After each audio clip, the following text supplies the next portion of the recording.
Oh, what a day! What a lovely day!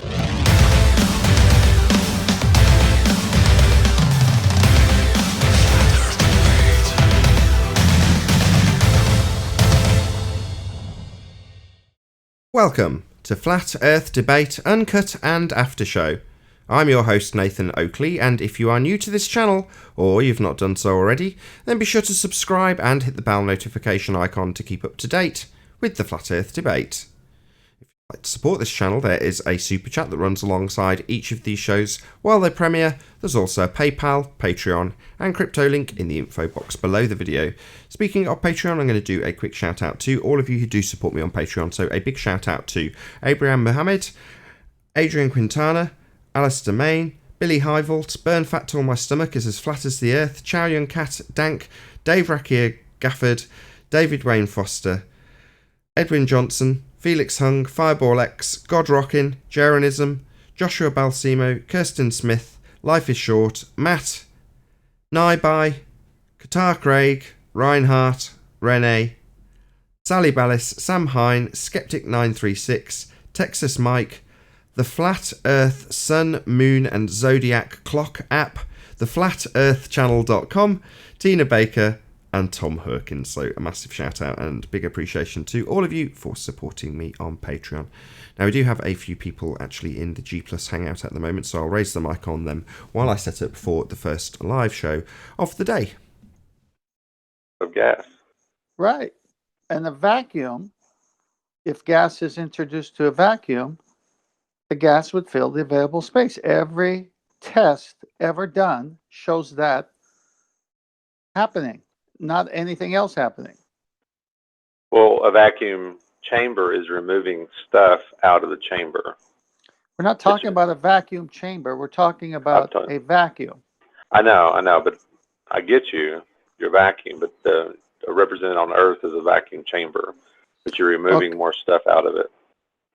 Okay, so let's go to your vacuum chamber. We have a box. You have a middle partition. You remove the air from, say, the left side of the box, leaving air on the right side of the box. What do you have next to each other divided by a partition? What do you have? I'm sorry, I got a message. Say that one more time. I got distracted slightly. You can't multitask. No, my wife gets on to me all the time about that. Aren't you listening to me? So. Gosh, I'm older than you are, and I'm keeping up. What's going on here? I know. All right, so you got a box. You put a partition in the middle. You suck the air out of the left side, leaving air only on the right side of the partition. What do you have next to each other? Explain it. You have a high pressure system with a bunch of stuff in it, and a low pressure system with very, very little stuff in it. Okay. If you remove the partition, what happens? The higher pressure system would move into the lower pressure system, or the more stuff would move into the lower stuff area. So then the lower stuff cannot act as what? Barrier. Thank you. And the story. Container. It's nonsense.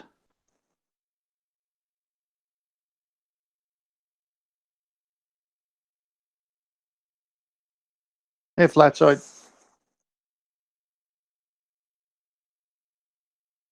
Interesting thing about Coriolis. You guys can hear me. I could hear you. Yeah, we can hear you. Yeah, the only way that they could hope to show any smagging little bit of deviation would be north or south, shooting some sort of artillery in the air that had a lot of hang time, that manages to pass through Stop. jet streams. Stop. What do you have to pre-assume for that statement to even be uttered? Say again. I stopped you for a minute. I said, what do you have to presuppose or assume in advance before you could say that statement? Oh, that we actually have a cause for it. No, I'm more so talking that about the the Earth. effect. No, that the Earth is spinning. Yeah, the cause. No, the Earth What spinning I'm saying is is not, that we have Go ahead. Forget what causes the Earth spinning. The Earth is spinning has to happen, right? Yep. Okay. So if the Earth is spinning, then it would spin under a helicopter, an airplane, anything else that has hang time, but it doesn't. So for you to start the statement by saying the only way that they have a smeggin ounce of anything for their Coriolis is a north to south or south to north shot. Doesn't make any sense, because That's what if they the Earth claim. is spinning, which is the presupposition for that statement of yours, then it's got to be spinning under everything else. So it's a fallacy to begin Right. with. Well, we have trade winds. No, you're talking about atmospheric winds that the sky is moving. The Earth isn't. Correct. So winds are moving. Winds don't have anything to do with the Coriolis effect. Of course not. No, of course not. Yeah, my question was completely missed. What I'm saying is the only way that any glober could hope to demonstrate any deviation in and call it Coriolis effect would be if they were to get something shooting, like they hold their guns to north and south, right? But there's No, it ain't east to happening. west Don't even trade go with. winds. Don't even go again. Just stop. Because you're not getting any Coriolis effect with firing rifles or any munitions. We're I'm not wasting saying- time. I'm saying that's the only way that it could possibly happen is if it hits the trade winds, or like the Trade winds. the ones you fly in. Yeah, the winds that you fly in, the winds that go east to west, Then west it's to not east, Coriolis. right? It's Different windage. altitudes have different fast-moving winds that planes take advantage of. That's all I'm saying. You're not talking about the Coriolis effect. Get on to another No, subject. sir. You need to study the Well- Coriolis effect. I think he's I'm trying familiar to. with the I think Coriolis what- effect. Yeah. Give me. Hey, I'm so I saying got a that's the radio only way check that here. any deviation you're good. could be done. Let me see this thing. I've been I having know, but- problems. You can't call it Coriolis. You can call it wind. I was simply saying that's the only way they could have deviation, and they will always attribute it to Coriolis. Any Yeah, kind of and they're deviation always they could wrong. Possibly and muster. you can Right. demonstrably show it. So, is this Mike? I'm How's not the mic advocating sounding, for Ken? it. You sound good. You sound real crisp. Chris, good, no problems. Yeah. No problems. All right, thanks. No, I think what you're trying to say, it was malformed from the beginning. You should have said, if I may, the wind is the thing that causes any deviation for any moving object. Trying to phrase a globehead argument. Now, I appreciate that his paraphrasing of a globehead argument's going to be malformed, but it's not his argument. He's just trying to unpack their malformed argument. Yes, but he started by saying the only way a globe head can prove Coriolis is north-south. It wasn't until John came in that he brought in trade winds. He never said trade winds before. Sure, I'm Yes, I pretty did. certain Travis is on our side. He's just trying to I'm not- explain how of course they... Travis is on our side. Sure, it's just trying to explain how they claim their nonsense. Not that their claim is valid, or why it's not valid, and then presumably he was going to get to unpacking it afterwards.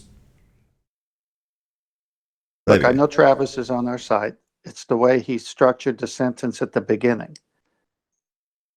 Fair enough. Hey, we got our quality time today. Sure. I only got a couple. I've been taking each problem that I've had and just working it and working it and working it. I think I only have one problem left. That's good. Yeah, and it's frigging Discord and voice meter. For some reason, this thing, I can't. It keeps on changing on me. That's the problem. I can't nail it down because I'm sorry to ruin the conversation, but quickly, I moved it. Well, I didn't move it. It moved itself back to cable B. Now, when I go into Discord, right, I have to go into my voice settings, arbitrarily change the input and the output to anything, escape out, go back in, change it back to the input as my microphone, output as cable B, then it fucking works. But your input shouldn't be the microphone. Why not? It should be the desk. It should be the desk. Yes. Everything should be the desk. What do you mean wait a second. Everything. What do you mean the desk? Everything goes into the desk and everything comes out from the desk. So, voice meter sees its sound from the desk. So desk isn't a choice. What are you saying the input should be? The desk. Mike? There's no. not a desk. What do you mean? Yes. What? There is no desk. Yeah, there is. Voice What is meter it? aux output. I can't have voice meter aux output and then have voice meter aux input for the You output. can. We'll deal with this later. All right.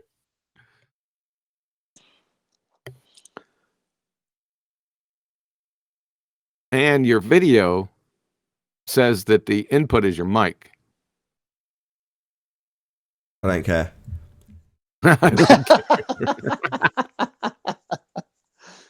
It's a bubble in space. So spectroscopy Yeah, I is like fair that. game to talk about. Yeah, I was going to from say, here on out. I like that. Yeah, I like that spectroscopy video. That was great. Yeah, Thank you. I watched it twice. Really good work there, John. It was a little long. I might in the future do another shorter version. Yeah, about 10, 15 minutes. Something like that. Yeah, boy, go quicker. But I wanted everyone there. I thought it went well. I think it's It better. was really It's more effective the way you've done it. But in previous presentations, you've done the concise version, and then later with me or Cathexis or whoever, you've chatted about it.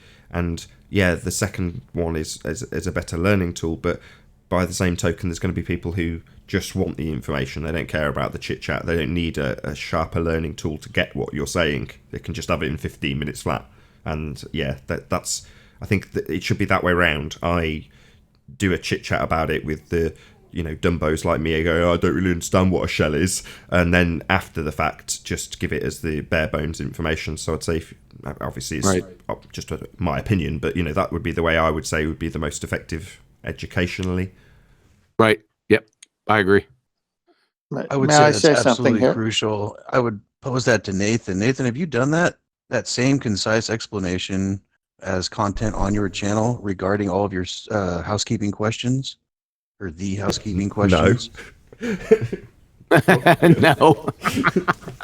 Occasionally, I'll talk about it That's in an interview or important. something, or it'll come up in a debate or a discussion. But no, have I summarised all the points as in the same way Quantum Eraser has? No, and there'd be no point because I'm the student in that regard. So no, It's a go-to it's not like video. it would be inappropriate. But for Quantum Eraser to detail those things, yeah, that's far more appropriate.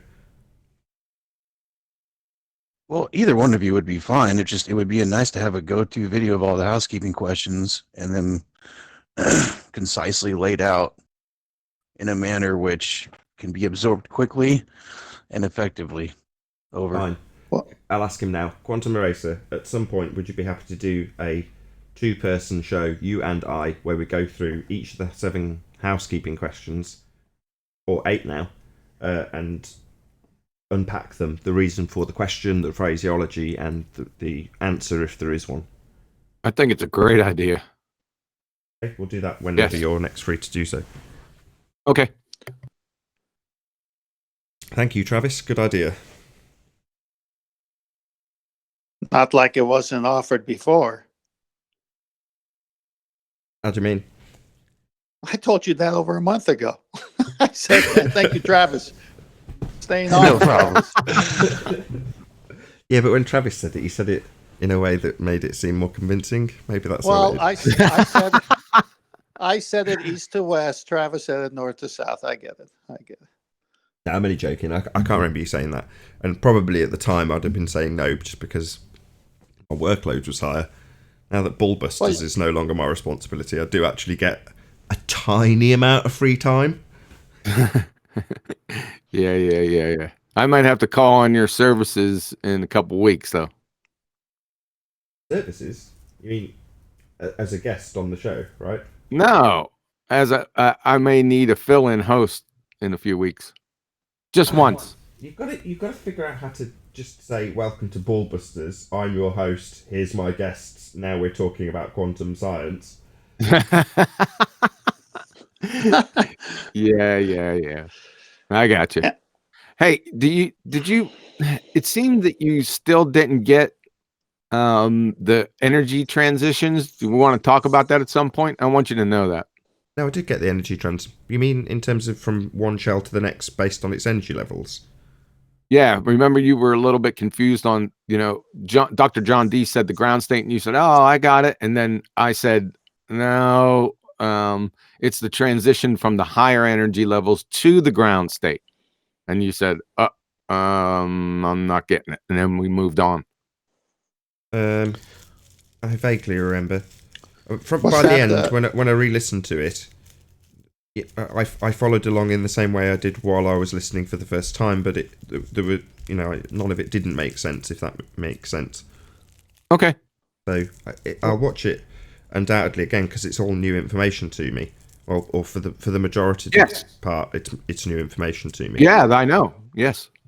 So yeah, it'll John, be one that I will rewatch, and then if there's something that I go, actually no, I don't understand what he means by the ground state or the energy levels when it's jumping between shells, I'll, as an example, obviously by being able to say that presumably shows that I do understand that particular part of it. Yeah, you do. Yeah, you got it. I was just trying to stress the quantum leap aspect. See, they leap from shell to shell. They don't pass through the space in between. No, I totally got that. I'm sure I even said it's digital. It's either in shell 1, shell 2, or whatever he called it, N1, N2, whatever, or it's not. That's why you get your nice distinct bands when you're measuring it. Whereas if it transitioned, you'd have a smudge blur between the two if you had an analog transition between the two states or two shells. But you don't. Yes. It's in one, then it increases its energy by whatever means, then it's in the next one. Yep, you got it.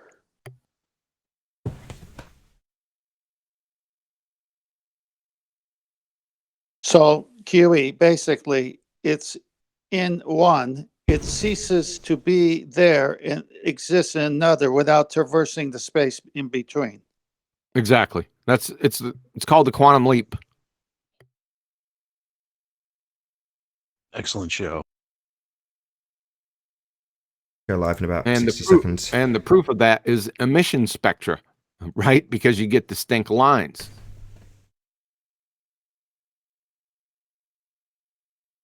Yeah, so electrons aren't really there. They're definitely not orbitals. There's no frigging electrons orbiting any atoms. That's for damn sure. That was new to me as well, which was very useful, because while I've appreciated that, somebody said it to me once, the understanding of what do you mean there's no orbits, it's not spinning around it. Well, no, it's just in a particular location at a particular time, but that doesn't mean it's twirling around it. Right, even you can get into some other physicists who say, just come on, guys, we need to square this away, because their use of language is sort of poor, shooting from the hip, and people get these ideas in their head, or they see, the old nuclear sign where they see the electrons spinning around. That sticks with people, and they think that's what it is, right? Right. Oh, but it's not like it's. I can totally understand, and I empathise. Running over a little bit, I will start in a sec. With people who reify a wave function into a wave, you can understand how you've got that terminology and how it could be misunderstood. That I get, but the whole orbits thing, I don't get the necessity for it.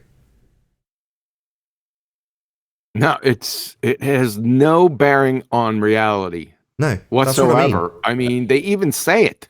They even say, listen, it's from high school textbooks. Just leave it back there. There's no frigging orbits. Right? I'm going to start the show. Okay.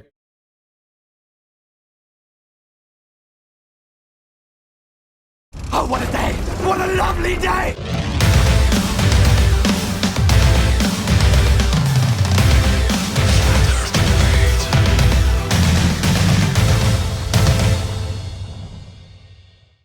Welcome to Flat Earth Debate Live.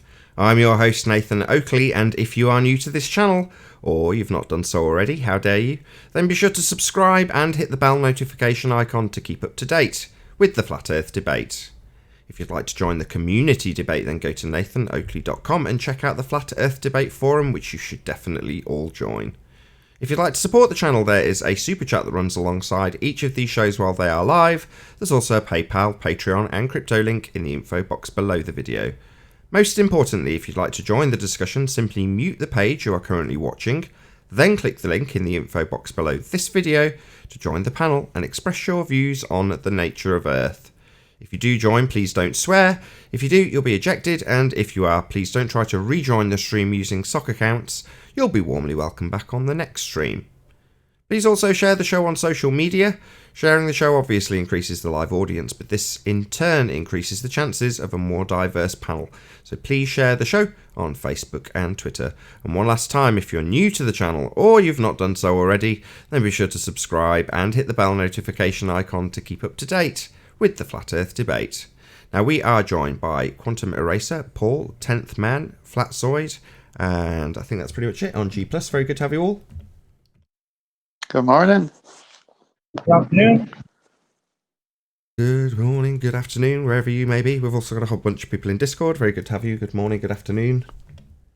Good morning. Good morning. We just lost George. George Natnuke just ran out of here right as the live show started.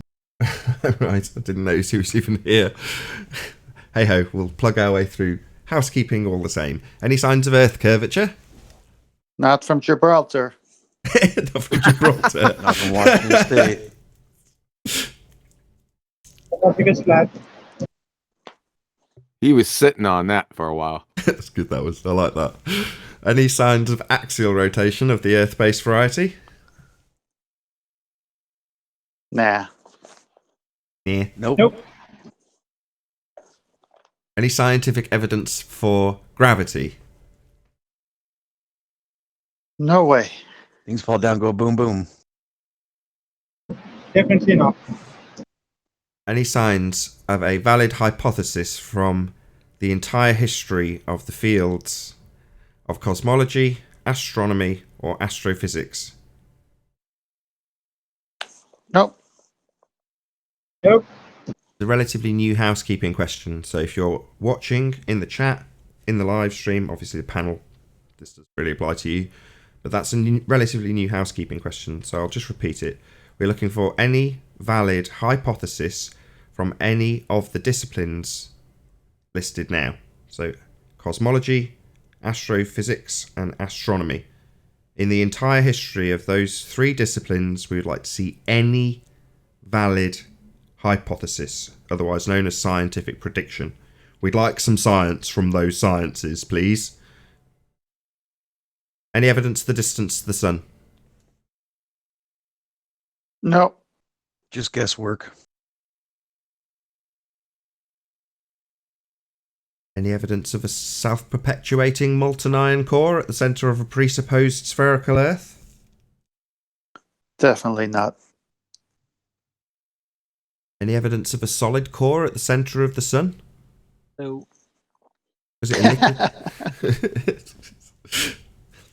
A gas core at the center of a gas Yeah, cloud. yeah. How does a gas have a surface? There's another one. Right on. He has another one from yesterday's. It was a good presentation, that spectroscopy presentation. It had a lot of information in here. Really good. Just check it out if you're watching. I just plug it properly. So Quantum Eraser channel, he recently did a presentation on spectroscopy and it was very eye-opening. So check it out if you haven't seen it already. Very, very good. It was fantastic. We won't add the solid core of the sun to this housekeeping. It's cool, but it's yeah. Funny though. Any evidence of the R value? Presupposition of Earth radius? No. Maybe from Lake Pontchartrain. Lake Pontchartrain? Not even from there. Planet Missouri? Level between the two ends of the bridges. There's no drop. It's level. I know people take pictures Dang. of perspective effects, low to the ground with the angles nice and narrow, diffraction limit all in effect, and the atmospheric conditions in a location where you can, how did you describe it, Quantum Eraser? Cut the atmosphere with a knife? Well, I think I know what Travis was referring to. They look at a picture with a fisheye lens and shows this pseudo curve, and then they say, "Oh, there it is." Took the words right out of my mouth. Yeah. Can I just use my special camera lens? There you go, the R lens. The R lens. Yeah, there we go. And if we share it, it can be our lens. Yeah, it's very good, Travis. Last but not least, any evidence that you can have gas pressure, the stuff we all breathe on a daily basis, without the necessary antecedent of a container to press upon. And this is mainly aimed at all the fundamentalist religious zealots who believe the sky is a vacuum known as outer space. Any evidence that you can have gas pressure without a container? Well, not for long. Owen. Not possible.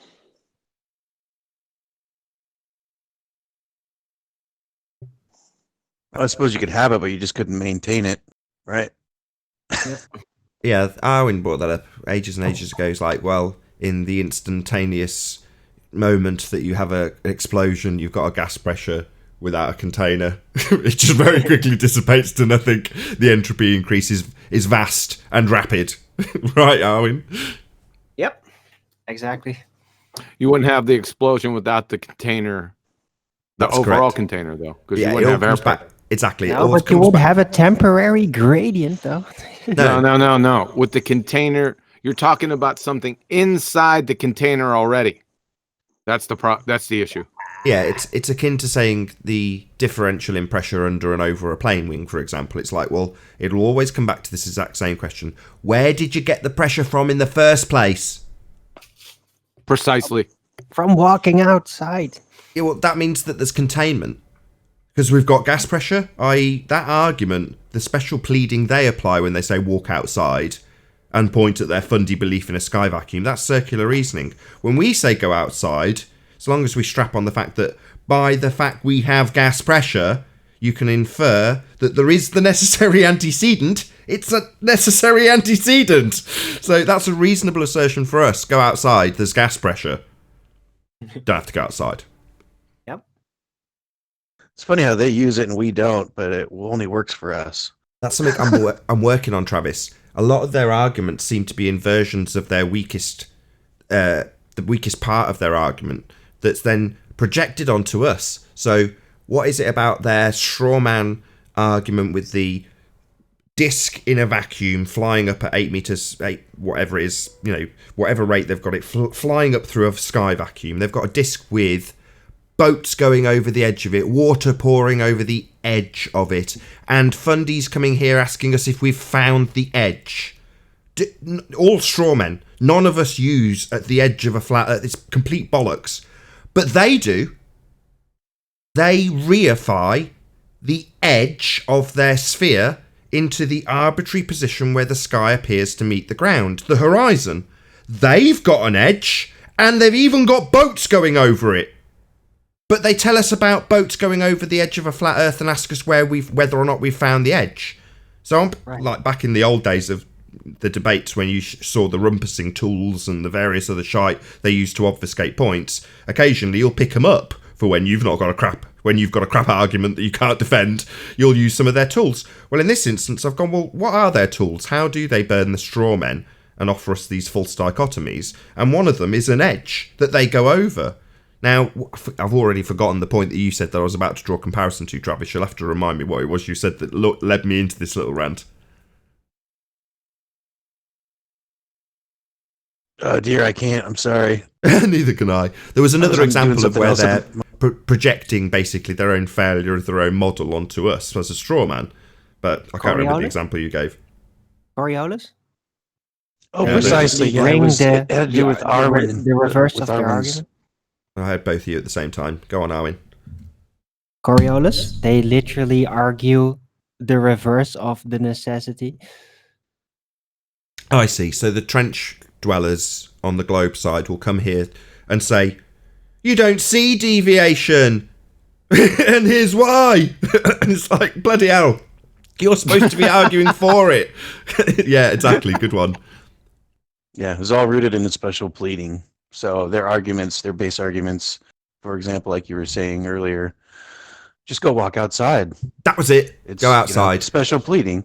Yeah, where we could very easily use that as our argument, well, you just go outside, there's gas pressure. Obviously, it's slightly absurd because you don't have to go outside, but the point is the same. But when we would make that point, there is something in terms of what is out there in general, not outside doors, that alludes to the need to have containment, and that would be the gas pressure itself, as opposed to us going out and saying, well, look at the unicorns, obviously they're there.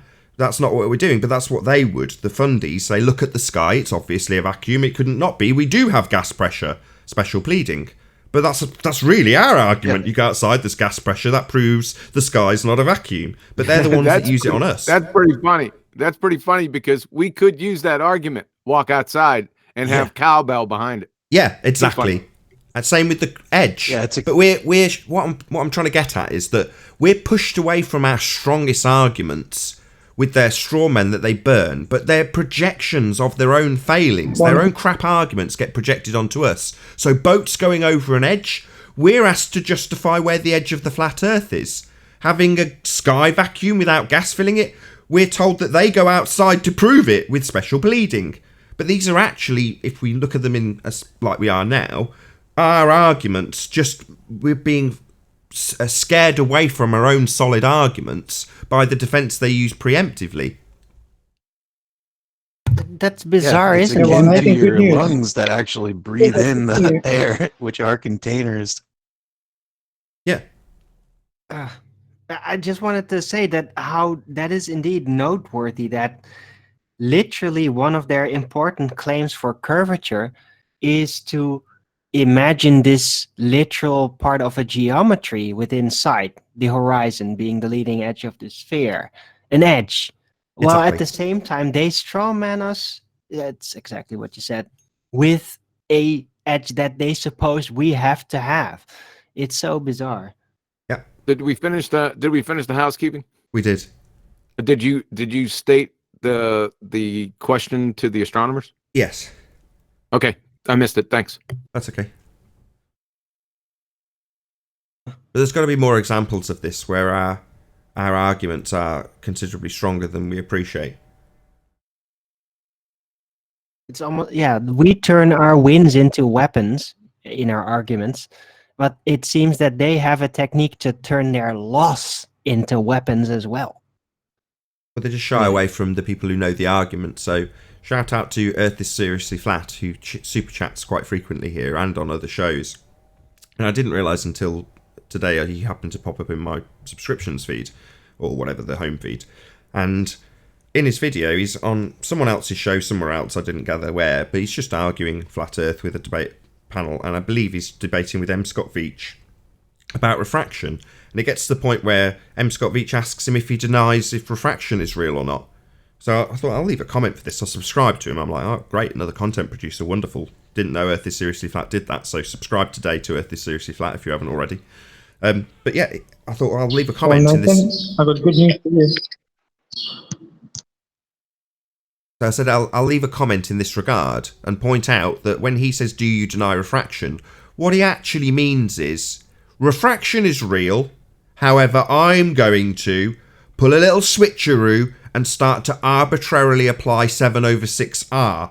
Terrestrial refraction, not refraction. I'll ask you if refraction is real, because it is, and then when I make my argument, my refraction will be bending light at 7/6R around a presupposition of an Earth that I'm trying to prove.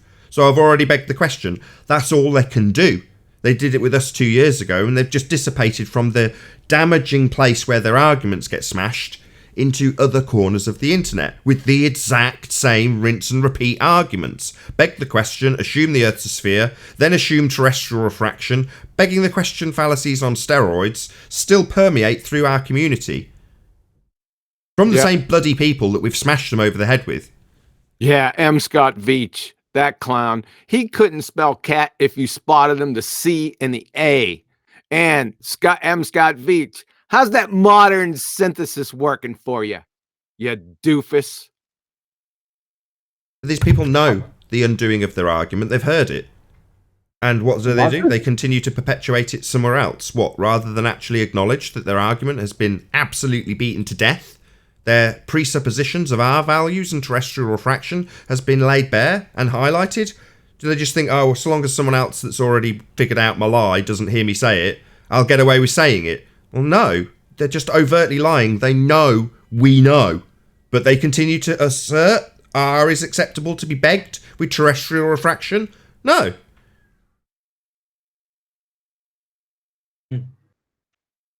Hey, on a more, I wouldn't say somber note, but YouTube providers out there, I got another email by trying to get my information for my channel.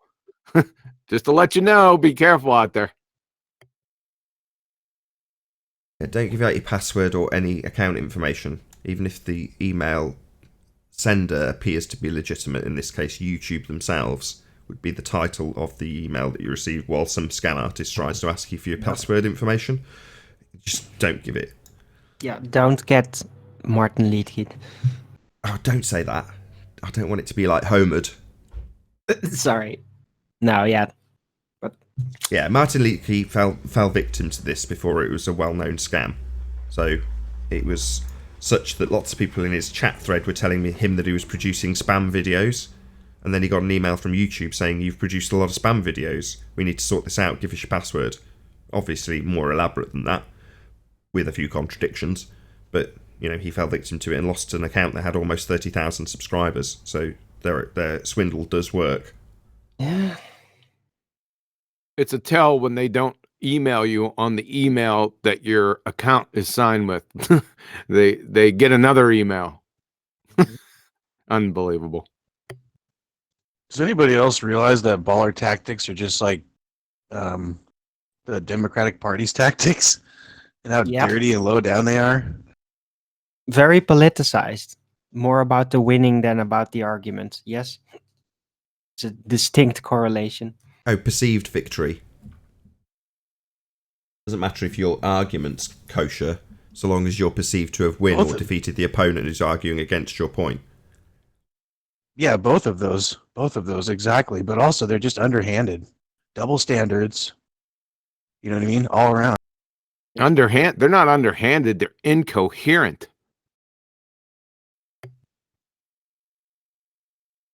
But maybe they fight incoherent dirty, from a though. certain perspective. But there is a coherence. It just doesn't make any human sense. It's all about power and manipulation. There is a coherence, but there isn't. But it's not coherent. How does that work? Sounds kosher, just isn't. It's Sounds not lack of integrity humanly as well. coherent.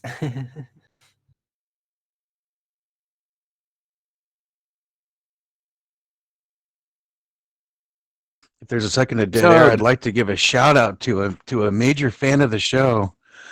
He's a ball tard, and the guy's got nothing better to do than to put 13 comments on show 1003 live. 13 comments from this guy. He's an absolute tool. His name is David Brisbane. So hopefully someone can refract that shout out. Oh God, retracted. Well, come on the show. No, he's just a comment troll. It's just a tell. It's bad. How triggered is he? 13 comments. 13 comments 13 triggered. comments. Very triggered then. Yeah. Yeah, he comes by my chat zone as well. Very annoying. There's another clown that I've been exposing for a long time too. Little chat troll. What's his name? 1 second. Let's get his name up here. Where'd you go? Going to be one of them shows. Going to be looking at chat trolls and their nonsensory. I don't know. I just had to say it because 13 comments is quite excessive. Yeah, well, I've had some of those as well.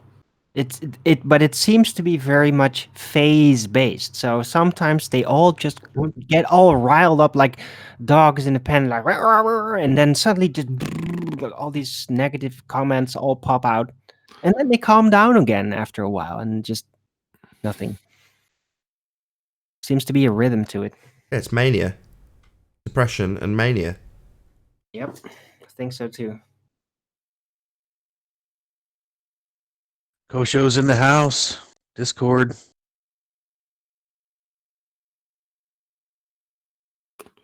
We've also Yeah, got can't find it. Moran A. Baller. Off of mute. Share your pain. Over. That would be painfully redundant. He's been toe tagged so many times here, it's ridiculous. Good morning, fam. Hey, chocolate. Yo, yo. Well, maybe after toe tagging, you could just autopsy them. Yeah. Hey, GB. How's it going, guys? Very well. So we flat earthing or troll tagging? We're looking through the comments, or we were. Did someone say triggered? No, we weren't talking about you, 10th man. Yeah. I'm sorry, I just stepped in. I was wondering. Stop being so triggered, tent man. So does everyone got the argument against? We know what the sun is made of. Spectroscopy. Everyone got that, right? Yep, did a good old plug for that show. Quantum Eraser channel, titled video Spectroscopy. Be here or be That's sphere. tomorrow, right? No, it's come out already. It came out yesterday. Oh. Can I ask the question? Just to make sure I'm clear in understanding, like I try to sum up. Terrestrial spectroscopy is basically under very highly controlled conditions, where stellar spectroscopy, there is no control, but they don't control the environment, so they can't really determine what something is. Is that a good sum up? That's one problem. That's only one. That's a huge problem, but it's only one problem, yeah. There's a whole string of things they've bastardized from the legitimate field of spectroscopy to legitimize their quackery pseudoscience, stellar spectroscopy. So, like with most things, they've taken a legitimate field and they've woven in their narrative. Now they're doing stellar spectroscopy from the ground, right? And they're like, how do they know if something gets in between them and the light source? Not all of it's from the ground. They say they got some spectrometers up there on satellites and rockets. Well, all right. Well, we know that's not working out too well. So the main use of it is on the ground now. A bird, I mean, anything can come between them and the light source, creating the dimming. But they seem to measure it on it's like a scheduled thing. That's how they determine the orbit of a planet around an exostar and all this. I don't know. I'll have to watch that show. Yeah, one thing I noticed, and I've heard this before, is like they determine that the sun is made out of hydrogen and helium. Well, in our atmosphere is hydrogen and helium. So to determine it's made out of that, you'd have to remove the hydrogen and helium between the observer and the sun, right? And then see the sun for what it really is. Am I understanding that correctly? Yeah. It's like looking at a plastic ring at the bottom of a swimming pool and going, I reckon that's made of water. Gotcha. I think my favorite part was listening to Dr. John, who is literally a spectroscopist. Is that how you say it? Sitting there listening to him say, this is bullshit. Yeah, I like that Like, too. what? I don't. He even had words at the end. He was just like, I don't even know. This is this is nonsense. Yeah, it was great. And having John D on the panel is not appealing to authority; it's appealing to an expert, right? No, it's not a bit. I went through this on the interview with Robin and Roxanne. An appeal to authority is like on Happy Gilmore when he says The alligator is annoyed because he's got all those teeth and no toothbrush. And the professor at the front of the class says, how do you know this? He says, my mama told me. That's an appeal to authority.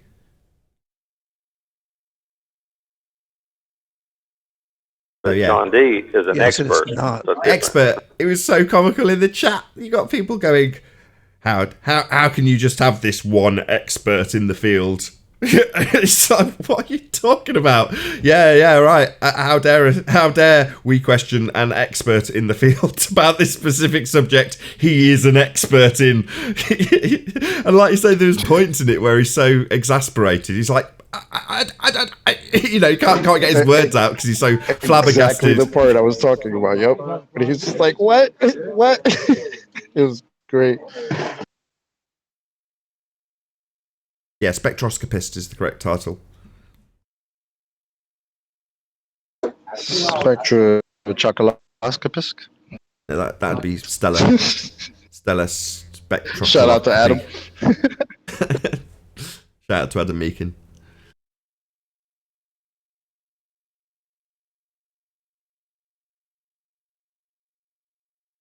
Yeah, very good show. Nice that there's still plenty of new stuff that you think you've covered it all with Flat Earth, and you haven't. There's loads of stuff. There's always a new subject to cover in this arena. That's why I love the subject. I think it's great. There's always a new topic.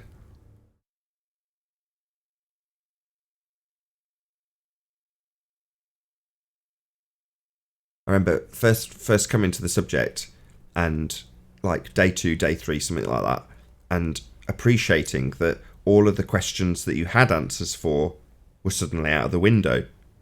And again, really, really early video is me saying, why is the sky blue?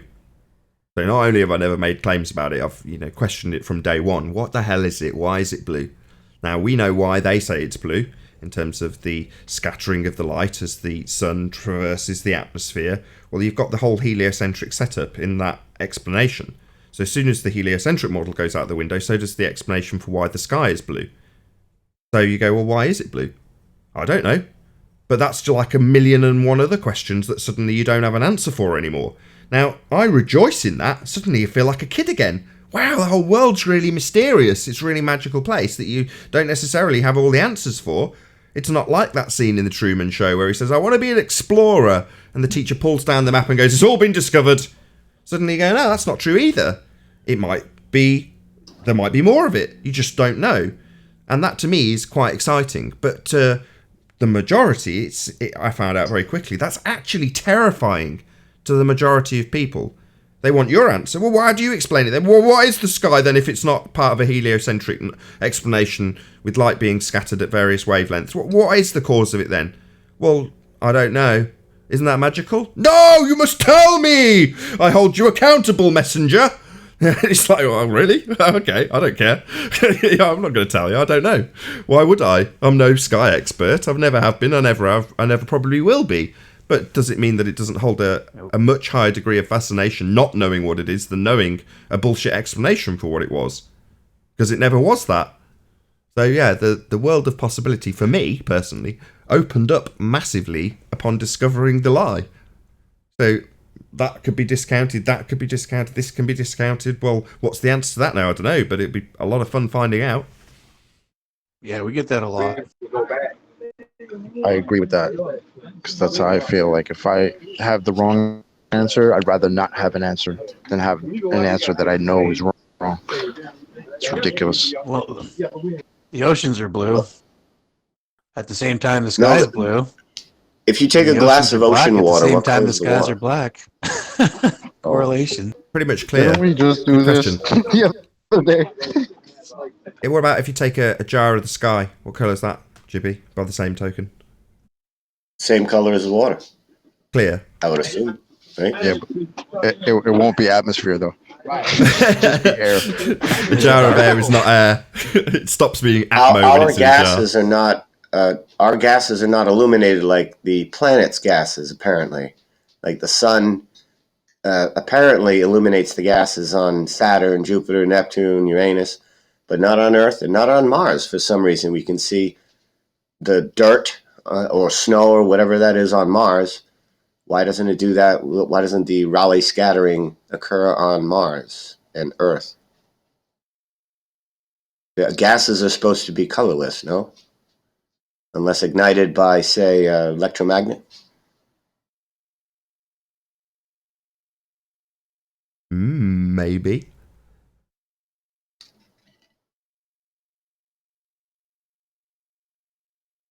Been to Mars?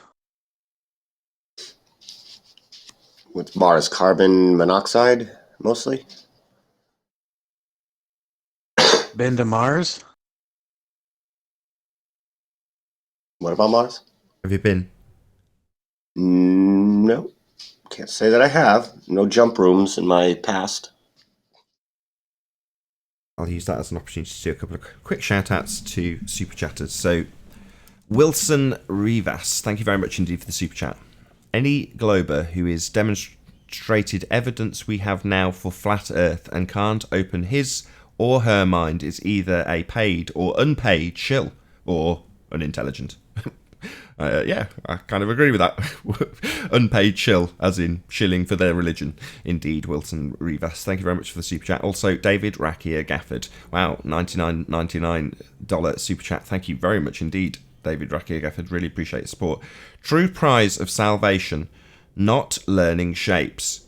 Don't ever forget truth, God. Rakia life. Thank you very much indeed for the super chat, David Rakia Gafford. I will say last night Shout I out was Rocky Your watching Life. a great show called Are You Smarter Than a Fifth Grader by Jeff Foxworthy.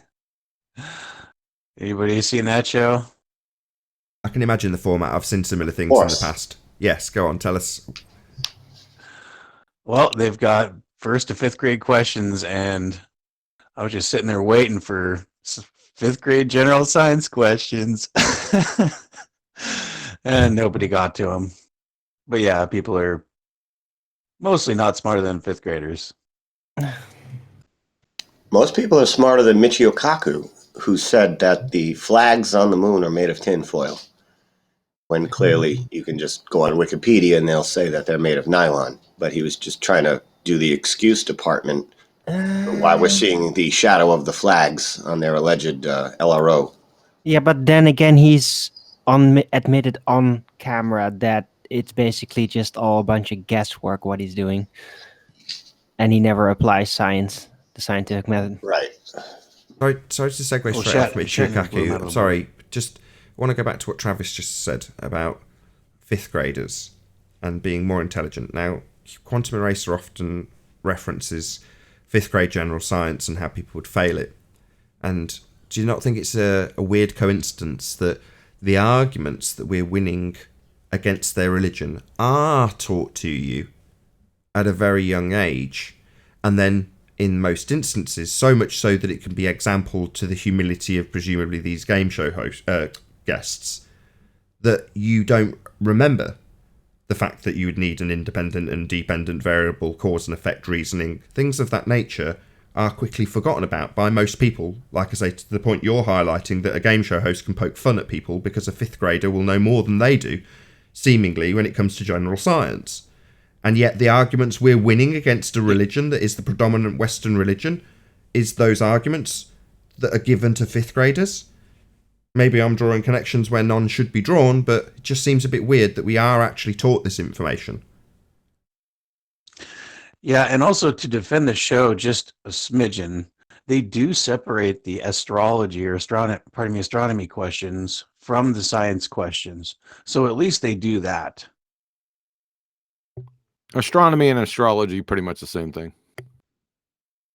Astronomy and Yeah, astrology? I'm just saying I think astrology is the correct astro to learn about. That's not his point. Astronomy Sorry, was the Jibby. dead end. Sorry, Jibby. His point is that they're being, when they're asking about cause and effect relationships or actual science questions, they're separated from the astronomy questions, I think was his point, not the astronomy and astrology being separate, correct? Yes, that is correct. And also earth science. He was asking me. Physical science are separated as well. Sorry, I didn't mean to overtalk you, John.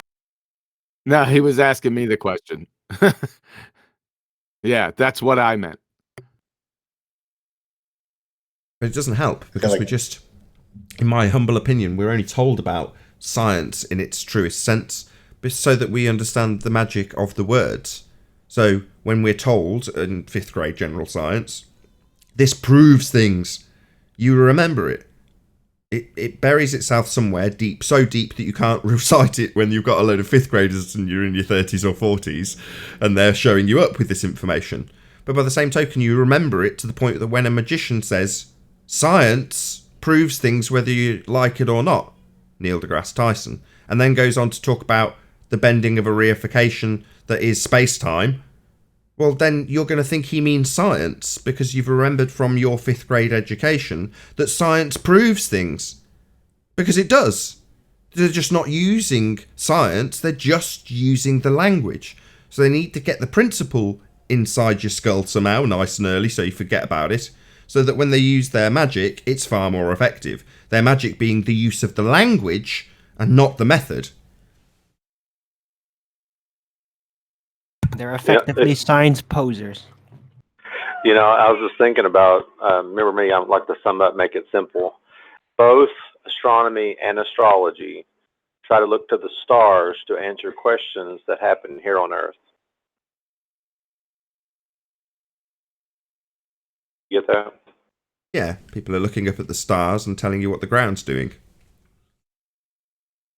Yep.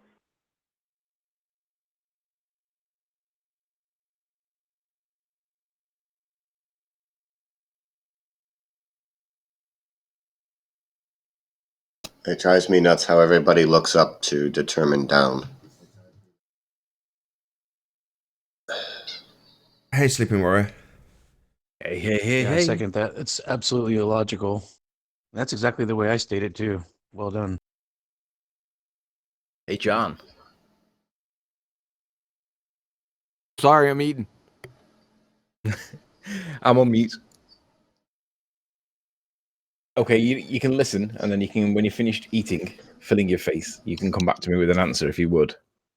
What is the difference between these two scenarios when considering the fallacy known as affirming the consequent?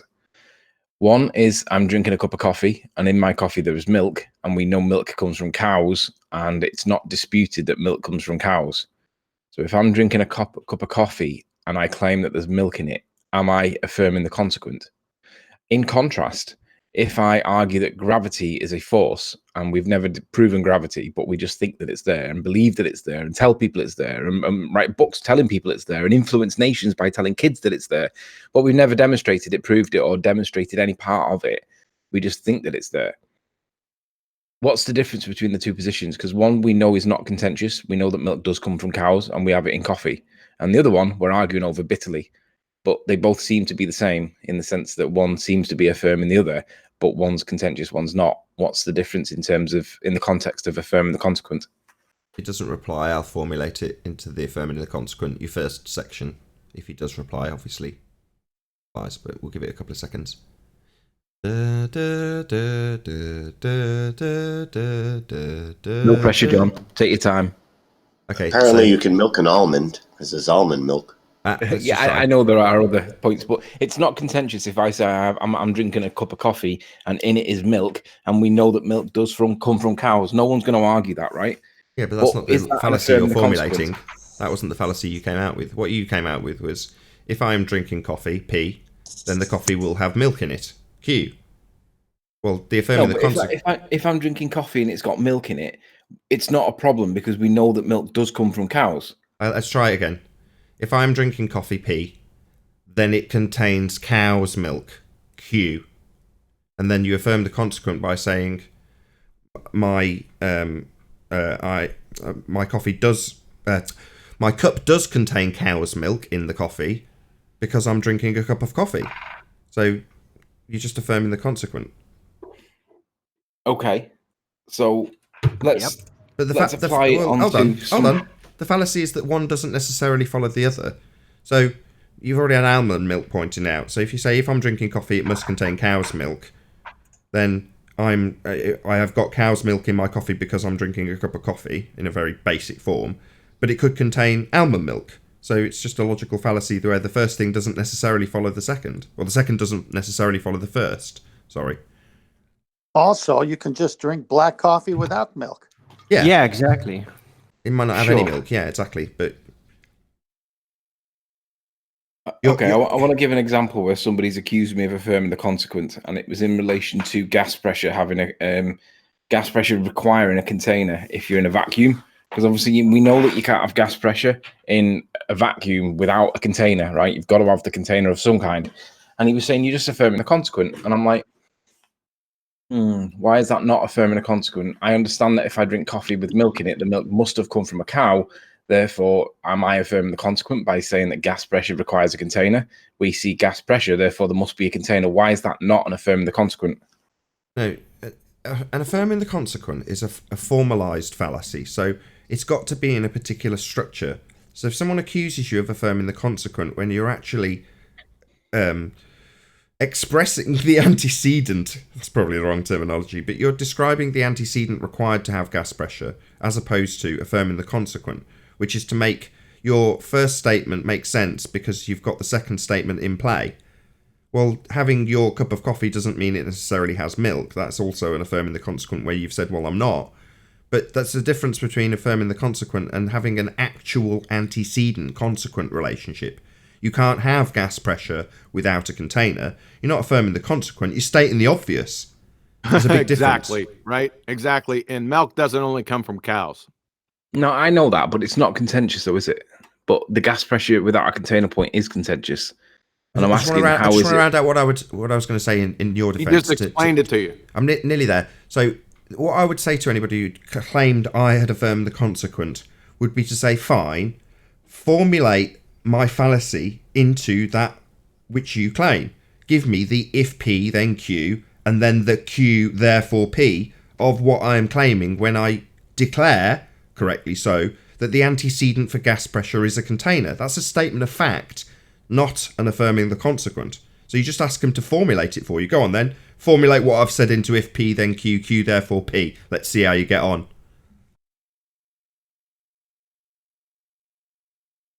Most of the time, the if P is a conditional. So you got to be careful. If it's a necessary antecedent as the if P, then it's over. Yeah, usually the affirming the consequent is utilised to beg the question. If the Earth is a sphere, well, that's, as John puts it, a conditional statement. But they're using that as the proof of sphericity. Therefore, it's a begging the question rolled into an affirming the consequent. So that's typically what we get here. If the Earth is a sphere, I will observe star rotation in the southern hemisphere. I observe star rotation when I've presupposed I've travelled to the bottom of a bloody sphere. Therefore, the Earth's a sphere. It's just a begging the question, affirming the consequent. I think this is just a way for them to try to get out of their necessary antecedent. Yeah, I think that too. But I'm just trying That's to the problem. distinguish. I'm trying to distinguish why it's not an affirming the consequent. When they say, yeah, but just because you've got gas pressure doesn't necessarily mean you've got a container. What's the definition of gas pressure? That you need a container. It leads What's us on the to the definition housekeeping of question. gas pressure? Exactly. Yeah, it leads us I know. directly on to. They ignore that. It just leads us directly onto the phraseology of the housekeeping question. Because if they are to assert that it's not the necessary antecedent, how can you have gas pressure without a container? But they would equally argue, well, how can you? We can have gas But pressure with that's gravity. the problem, Riley. They always ignore that. Yeah, they do ignore that. Do you know what's really interesting? You notice whenever we ask them to define gas pressure, they never do. They don't want to. And they never because put just the the container bit in. definition of gas pressure destroys their argument completely. Yeah. So, I've had quite a lot of flat Yeah. earthers on our side in the last couple of days saying, shit, you're getting lots of heat at the moment. And I'm like, yeah, I am getting a bit more heat than normal. The least amount of heat I get is when I make an error. They just laugh at me for a bit. There's about 5 of them that'll laugh at me and they'll just hold on to it forever. But when I'm over the target and I'm saying gas pressure or gravity is not a force or whatever the current contentious topic is, right? If it's striking at the core, I get everybody giving me heat. It's really interesting. It's like, oh, right, so we can't question this kind of stuff then. No, you have to attack me personally. Right, okay, no problem. Define heat. Unwanted attention from sock accounts that pretend to be humans. Okay, so they never answered your question. They just applied unwanted attention. Yeah. They don't answer my question. They always swerve. It's like Fight the Flat Earth. He's been bugging me on a soccer account, and he keeps avoiding the question I keep asking him, and he keeps coming back with counter questions. And I'm like, answer the point that I'm asking you, idiot. How do you have gas pressure in a vacuum without a container? Can't do it. So they're not applying any heat with good comebacks or No. answers. They're just getting swerve heated up. tactics. Yeah, they're just getting heated up themselves because they run out of answers to give you because they believe in pseudoscience. Hey, Rumpus, come off the chat. I want to talk to you about everything coming from nothing. Yeah. No, talk about entropy doesn't apply to the Earth. Yeah. No. I want to talk about air not being the atmosphere. No, I want to talk about no independent variables are in the scientific method. How about his claim of gravity being a force? I want to find out about time being the independent variable. Any talk other rumpus about bullshit nonsense that people can come up with. Visible green pixies. What about the phenomena of shoe? Oh, that's Brenda. I want to find out. I want bacteria in jars. Clown. Exactly how big of a Nathan, zoom can you play- and how clear of a day and what.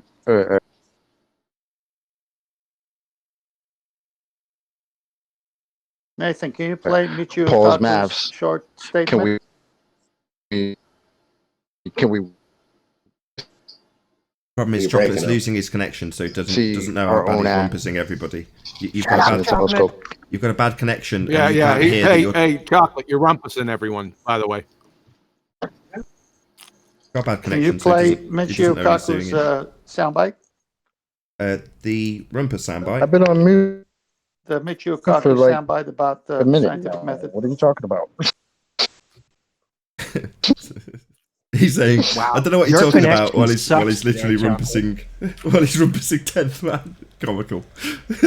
I haven't got the Michio Kaku. No, I'm afraid not. Who's got that? That's supposed to be played after the 8th question. Oh, right. I don't lend I'll that much post it in weight Master to... D again if you want. Yeah, Yeah, do if it you want to. again. Yeah, You that'd gotta- be great. If you want to post the Michio Hey, Kaku one. Again. Hey, Rumpus, here's your high priest, Michio Kaku. Well, in the meantime, we can listen to Rumpus. The second law of thermodynamics does not apply to the Earth. Well, we have you on record saying that. It's just Where have you got me on record saying that entropy doesn't apply to the Earth? I'd never say such a thing. The second law of thermodynamics does not apply to the Earth.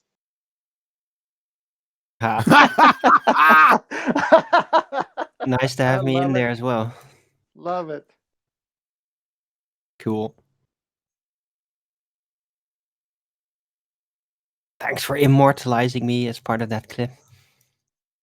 You're welcome. You're forever tied to Rumpus.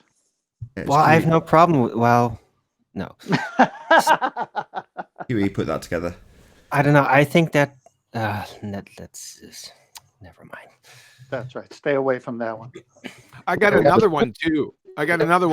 Where, hold on a second. I got another one with Rumpus. It's a little bit longer. Right, where I quote a statement. Oh my God. Yeah. Stop interrupting me, John. It's Chocolate. He doesn't know he's doing it. He's just getting another coffee. You got another one, John, from Rumpus. No. Go ahead. Wait, what? I think he's got a delay. I've been on mute. More? He's got. What's happening is it's buffering the signal because he hasn't got enough whatever bandwidth. So it's unbuffering it, and he's behind this conversation. That's what's happening.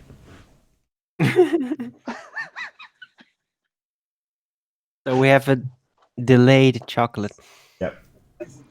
I'm going to drop it, come back in, because this is crazy. Yeah, last Tuesday. That's right. Anyway, right. So he posted in Master B, Michio Kaku. Can someone play it? Yes, I'll play it.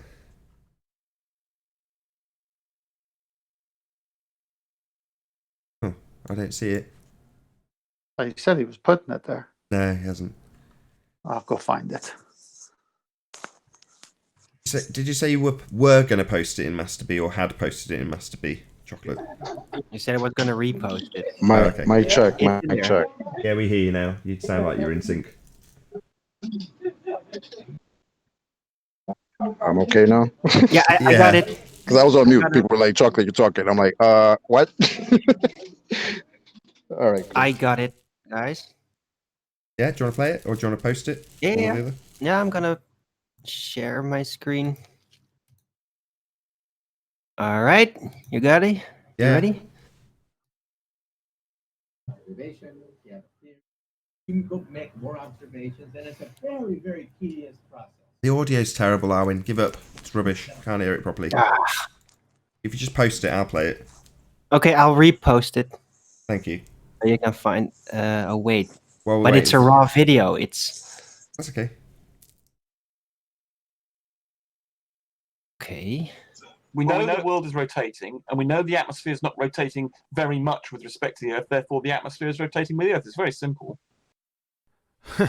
Let me get this straight. My tire is rotating, but my bumper with respect to the tire isn't rotating very much. Therefore, my bumper is rotating with the tire. Eh? Is that what you're going for here? What it Mr. sounded Magoo like, yeah. and Elmer Fudd are blushing. And this gets better. This is from John Stonja, aka Quantum Eraser. And I quote, "The rumpus. We know the world is rotating, and we know the atmosphere is non-rotating very much with the respect to the Earth. Therefore, the atmosphere is rotating with the Earth." Is very simple. You agree with that comment, or what do you think about it?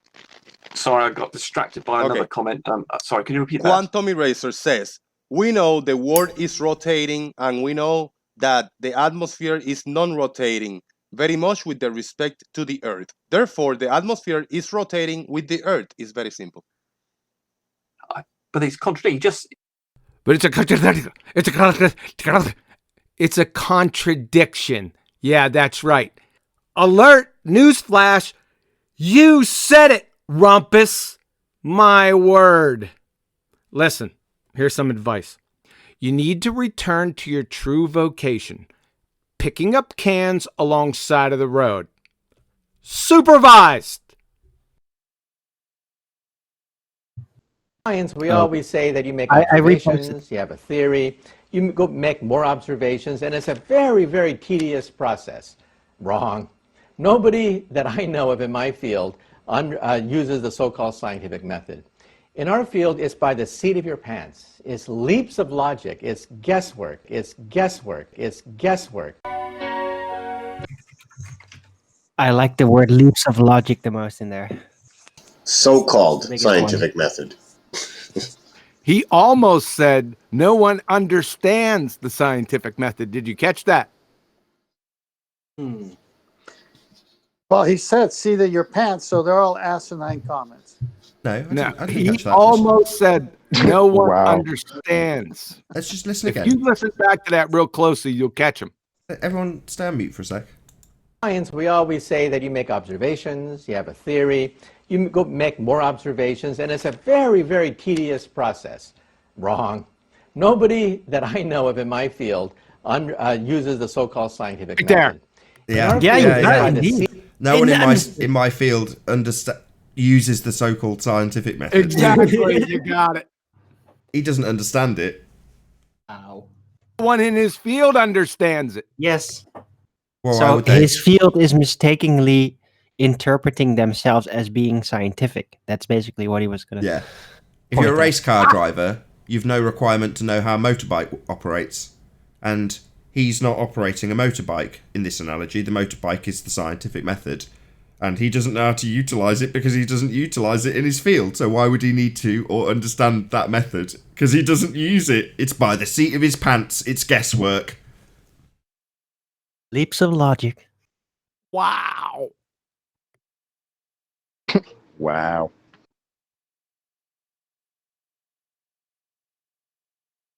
Such an important field now, isn't it? How about the rumpus, right? you have the illiterate Jose retard reading this back to him. Jose didn't tell him that the statement wasn't that I said it. The statement was quoted as Rumpus saying it, and it was absolutely classic. Well, that's a contradiction. You know how Rumpus is, right? Yeah, Rumpus, that was you saying it. You're right. It is a contradiction. You frigging clown. Thanks, Jose. He heard Jose say, "This is from Quantum Eraser." Now, he's not saying, "Here's a Rumpus quote quoted by Quantum Eraser," and because he doesn't make that clear, it just sounds to the Rumpus like, "Here are the words of Quantum Eraser." Then they get rattled off, and he goes, "There's a contradiction," and it's like, "Well, those are your words. They're being parroted back to you, moron." Shout out to James Mays. He says, "You ballers are finished. Keep cracking those whips, the whip guys." Yeah, absolutely.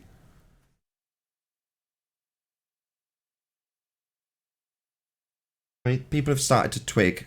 Anthony's pointed this out a few times about the gas pressure argument. People are starting to pick it up and understand it and run with it and batter globe heads with it. It is probably, if not definitely, the best globe defeating argument there is. How can you have gas pressure without a container?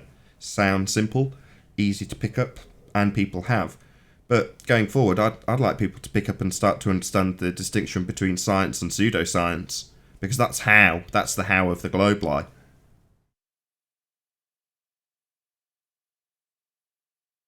You know, John, on the back of the spectroscopy,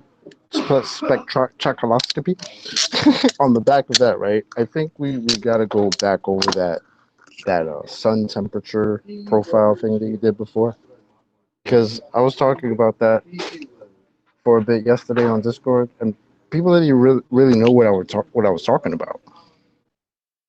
What? So, the second law of thermodynamics violation? Yeah, how you get away from it, it gets hotter.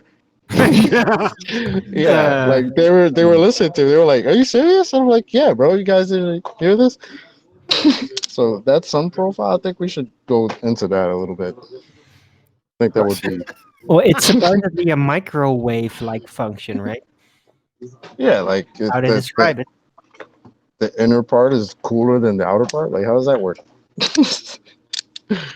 So yeah, I think we should do that. And the surface of the sun, if it's hydrogen and helium and gas, gases don't have surfaces. Duh. Would that be the cool thin layer? Yeah, what a train. It's like I said, it's like a spider web of inconsistencies and contradictions, and sometimes it's hard to get out of it. That's how bad it is. What, you really have a problem with the idea of a giant ball of gas that's in a perpetual explosion, radiating light everywhere, with a vacuum right next to it, that anything in that vacuum present will be roasted from the radiation, yet there's still a vacuum there, and then at a greater distance, there's just other balls receiving the light from that, and a vacuum in between. What's the problem? You sound like Paul. All of it. You just don't understand. Come on. It's the second law of thermodynamics. I never said that. I never said that. I just said, what's the problem? And with that second law of thermodynamics violation, I'll say if you're watching this on the Nathan Oakley premiering stream, then stay tuned as there will be an after show to follow. Unfortunately, if you're watching this live on Nathan Oakley, then this is where we bid you farewell. A huge, massive, enormous thank you to all of you who smashed the super chat, liked, commented, shared, subscribed, and all that good stuff. Be sure to check out nathanoakley.com and the Flat Earth Debate Forum to keep up to date with the community debate. A massive thank you also to today's debating panel for making this live show possible. I've been Nathan Oakley. Stay tuned if you're watching on the premiering stream, and I'll see you all in the next video. Oh, what a day! What a lovely day!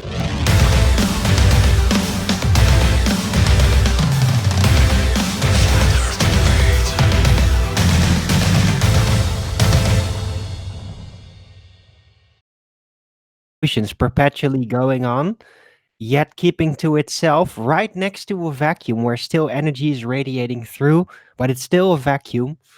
and the explosion doesn't push into it, and just So what causes the solar flares? There's a The method. sun. There's a method for that. Well, you know, balls of gas is all mixed together, and every now and then there's large solar flares. From what? Yeah, that's the problem here, Jibby. There's a method for that. What causes that phenomena? Well, that phenomena and its cause has had a nicely established empirical method for figuring that out. You know what it's called? Space weather. Spectroscopy. Sky. The Scientific method. It's called the scientific method. Its only purpose is elucidation of the cause of a phenomena. Like, for example, solar flares. Definitely an observed phenomena. Just need to science the shit out of that to give you a legitimate cause. Problem is, they don't. They just look at it and go, I'm going to tell you what that is right there. Because I say so. Yeah, that's science. Yeah. Oh, yeah. I forgot that bit. I I've forgot heard that bit. stories. You need to preface it with words like, you know, audience, science is true whether you like it or not. See that light in the sky? It is what I say it is. Because science. Yeah. Yeah. Nathan, And everyone follows along. Nathan, do us a favor. Just present my screen. On my chat yesterday, my hangout yesterday, I was trying to ask, or it might have been on yours yesterday, I was asking where did it come from that gravity is a container? Because I've heard a couple of ballers saying it. I found out where it comes from, and it's Fight the Flat Earth. So somebody's asked him, he said, Fight the Flat Earth asks, are you claiming that outer space violates the second law of thermodynamics? Care to back up that claim? Horizontal level literalist says, yeah, gas pressure cannot exist next to a vacuum without a container separating them. We all know that that's true. You can't have that, right? Fight the Flat Earth. Number one, that's not the second law of thermodynamics. Gravity is a container. Wow. Wow. So that came from Fight the Flat Earth. Wow, Yeah, but Fight the hold Flat hold on. If gravity is a container, right?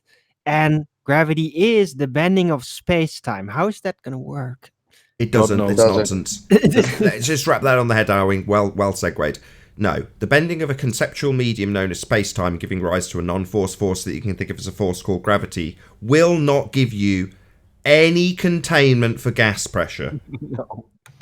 But what if it would? How would you calculate that? You bastard. Just say thank you. But then look at his number 3 point. He says, what gas pressure next to a vacuum? There is a pressure gradient. So you would need to show me why 0.0002 psi can't sit next to 0.0001 psi, because 14.7 psi does sit next to 14.69 psi. Okay, yeah, do it in a vacuum, dickhead, and then let's see them sit next to each other in a vacuum. And obviously, it's never going to happen. But like that's what they think. He seems to think that this is true, but that's what he's pushing. Anybody? Well, this is something me and 10th Man were talking about before the show started, though. They're defining vacuum as differential pressure. They're not defining vacuum as something with nothing in it.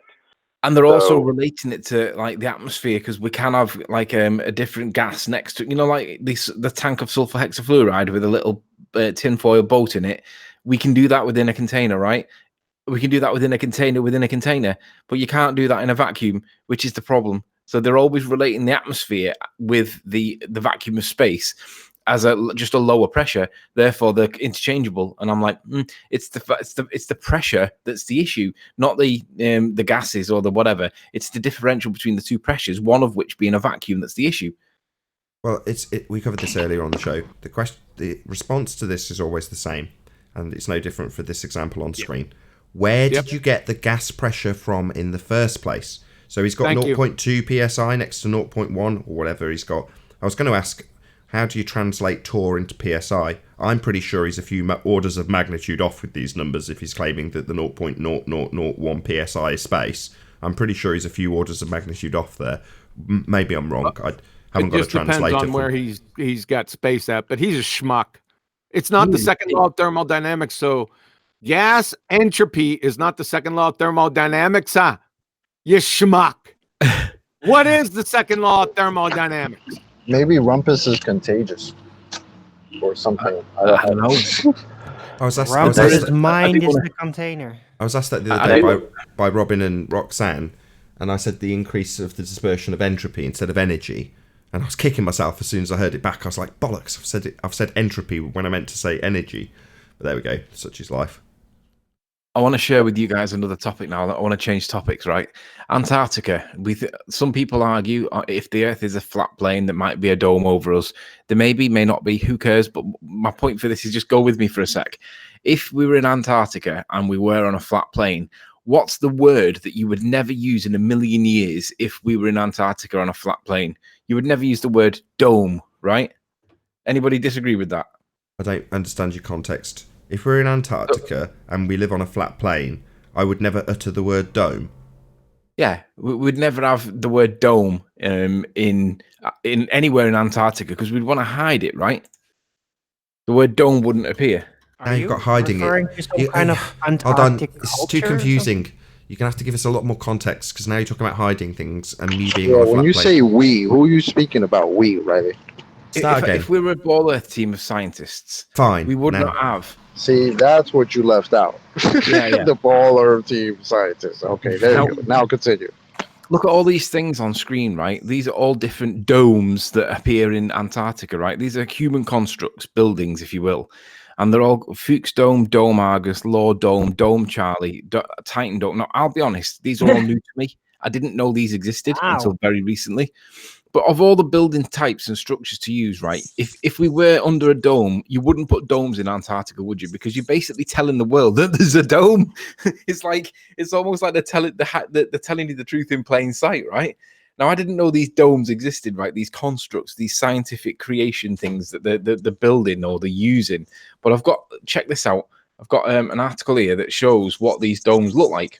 So there's a dome, and it's like crystal maze where they're doing scientific exploration underneath, and they obviously need protection from the weather, but they get packed in by snow over time. Now this one was put there in 19, I think it was 1974, 75. And they're pulling it down now after X amount of years because it's come to the end of its life. They need to remove it, etc. But what's really interesting is this dickhead Everett Anderson has done a video against me, which I'm going to address in a hangout like after this. And he's basically calling me a failure because of blah, blah, this, blah, blah, that. And what he's doing is he's showing that I said about this dome. And what he's claiming is that these domes, when I cited out of that encyclopedia, about this dome being found at 13,000 feet high and at the 80th parallel, what he's doing is misrepresenting what I said, and he's claiming that Admiral Byrd actually said this. Well, that's not what I wasn't citing Admiral Byrd. He's put this in there to try and give an explanation to explain away the point that I did make, which was that there was a reference in some element of a dome at 13,000 feet at the 80th parallel. So he cited this dome map thing for the explanation for why the word dome is there. And I'll be honest, this is new information to me. I've not seen this before. So I was like, fucking hell, of all the words that you would use, dome is the one that they've come up with. And look at how many domes there are, right? It's like not mountain, not hill, not building, not camp, not any other word. They're all domes. And I'm like, this seems to be crazy. Now, if it is the outside perimeter of the outside edge or whatever, these domes all the way around would be all around the outside edge, and it would be the land that would be like governed to different parts of the world that own different parts of it. But what he's done is he's claiming that this dome is what Admiral Byrd was referencing, right? Now, I cited in the encyclopedia. I can't remember exactly where it is now. I think it was 1957. So. 1958, right? The oldest dome that I can find is this Dome A, and it was built in 1972. So he's citing these domes, which come after this book thing, this encyclopedia, as some kind of debunking mechanism. And I'm like, yeah, if you just look into the book, you look into these domes and see when these domes were built, they're all they're all post.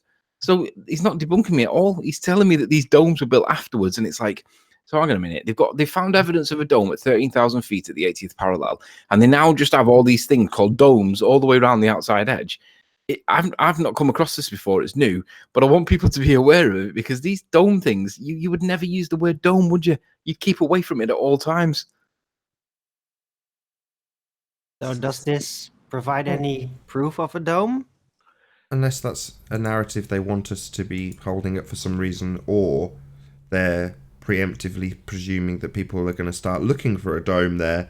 And if you've got the word dome everywhere, you go, well, yeah, that's all they're talking about. Just like you're explaining with whoever's trying to debunk you. Exactly the same principle, right? They just say, oh, yeah, they're just referring to these domes. That's all they mean. Or there is another explanation. It might be the case that, do you remember when Beelu, that documentary came out and they made mistakes on it, right? And they were all the ballers were laughing at us, and we adopted Beelu as our friend, and they couldn't take the piss anymore. It might be that they've had to do this because they've realised that people are realising, so they've had to put this dome in everywhere to basically hide the fact that, you know, make dome a common word. And really, they're doing what we did with Beelu. But there's a piece of information in that book though that's really critical. Say again, Paul. I said there's a critical piece of information in that book though. A 13,000 foot dome. Well, so, yeah, 13,000 feet is pretty high as a mountain, right? And it's not referencing it as a mountain; it's referencing it as a dome. So what he's doing is he's taking it out of my context or the book's context and giving it a completely different context that was never described. And I'm like, I can't work out whether this guy's a moron or is he just like deliberately deceiving people. No, he's a moron. Hold on, you say they don't say it's a mountain, but that is a term that's used for mountain. Dome. Yeah. I've never seen a mountain called a dome, have you? Yeah, I'm pretty sure I've seen that used as terminology for a mountain. I could be wrong. Nah, I'm gonna say I've seen like cliffs, I've seen peninsulas, I've seen I don't know, hills, mounts. I've never seen anything described as a dome, a mountain. Riley, the Eskimos have igloos in the shape of a dome because it could withstand the winds, and it can. I agree. He's not saying that. I agree, but what's that got to do with the citation in this book? Because the citation in the book isn't referring to a geological structure. It's referring to, it says, stop quick. It says, 4 United States planes flew from New Zealand to McMurdo and made exploratory flights over unknown parts of the continent. When they returned to New Zealand, these flights proved the inland areas to be featureless in character with a dome 13,000 feet high. Now, if it was a mountain, it would say a mountain. Why would it say dome? Well, just read it in context and just exchange the word dome for mountain and keep reading. With a mountain 13,000 feet high at about latitude 80 south and longitude, new mountain ranges will... No, because it wouldn't follow. Why would it say one mountain? Why would it pick out one specific mountain at 13,000 feet? Which, let's be honest, it's not that tall as a mountain. Right? Well, that's why I wanted you to keep reading, because it says new mountain afterwards. New mountain ranges were located at about latitude 85 south.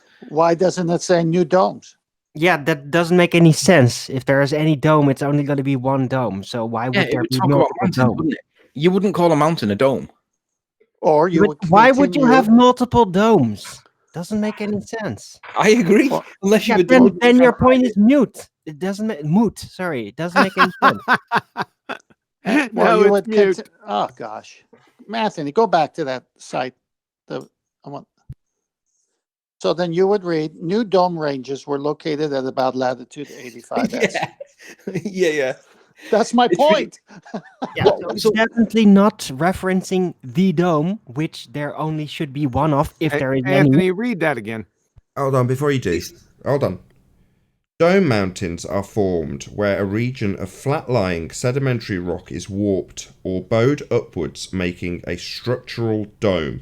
Their topography is characterized by a relatively flat, dissected surface sloping gradually towards surrounding lowlands or basins.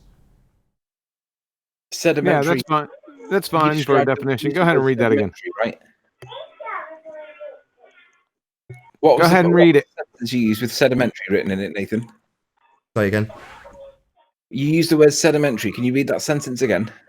Yeah, just give me a second. I just made an observation in the article too. You might not like it, but I just saw it while you're figuring that out. This is a new mountain range. We're located at about latitude 85 south.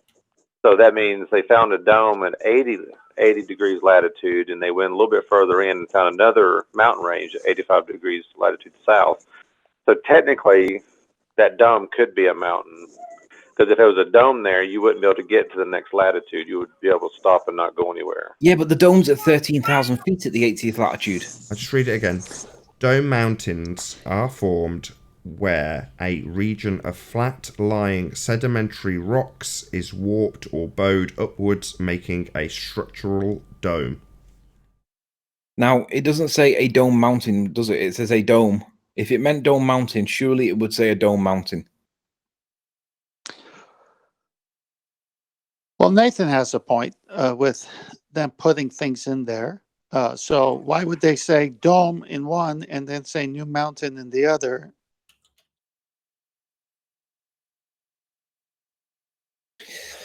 Well, let me go to the images. John Stundry, you've been quiet. What do you think? Quantum eraser. I think Thank your you. inquiry is doomed with 2 O's. But That don't was you a get what dome. I'm? That don't was you a get what dome statement, Arvin. Go Don't ahead. you get what Anthony. Oh, I'm sorry, Paul. He was asking me something, but go ahead, Paul. No, go ahead, John. Say it again, Anthony. What do you think about the context of the language you use? Do you think they're referencing a mountain or do you think they're referencing a dome? I asked you to read the damn thing again, start up higher and go down lower than you did. Let's get a full context in here. Okay. In December 1955, the task force left New Zealand to set up 2 base stations in the Ross Sea area. Little America 5 was established at Cianan Bay, about 30 miles east along Ross Ice Shelf from Bay of Wales, and an air operations base was constructed at Hut Point on Ross Island in McMurdo Sound. 4 US planes flew from New Zealand to McMurdo Sound on December the 20th, 1955, and made exploratory flights over unknown parts of the continent until January the 18th, 1956, when they returned to New Zealand. These flights proved the inland areas to be featureless in character. That means no mountains, I would guess, with a dome 13,000 feet high at about 80th degrees south, longitude 90 degrees east. New mountain ranges were located at about latitude 85 south. So that tells me that the dome's at 13,000 feet at 80 degrees south, but then there's new mountain ranges, and it's almost as if the dome comes behind the mountain ranges, like I said on my video. Did you see my video when I referenced it? Hold Yeah, on. they should have just They used didn't say- mountains. They Hold didn't on. say Hold dome. on. Oh, Jeez, God. man. You asked QE for his a opinion. dome. Everyone's rumpusing him. You asked him for his opinion, then you led him. He just wanted to hear the quote again, and you've led him at the end. Can I just get QE's opinion on what was actually said in context? That's what. No, I'm not going to give it. I'm sick of blame this you. shit. I don't blame you. It's Admiral Byrd, right? No, it's not Admiral Byrd. Who is it? He's being cited as though it's Admiral Byrd, but it's not. But what happens if the mountain range that he's found is these mountain ranges here? This dome's coming down behind the back of it, and this is the 80th parallel here. So you've got the 80th parallel and 13,000 feet, and then it's coming down behind these. These are the mountains at 90,000 feet, and then it's behind it. That makes sense to me. I can see that. Yeah, I can draw that from the context of what you've been given by this dude. So, Anthony, the 13,000 feet in your mind, is that the dome itself, or is that a mountain on one side of the dome?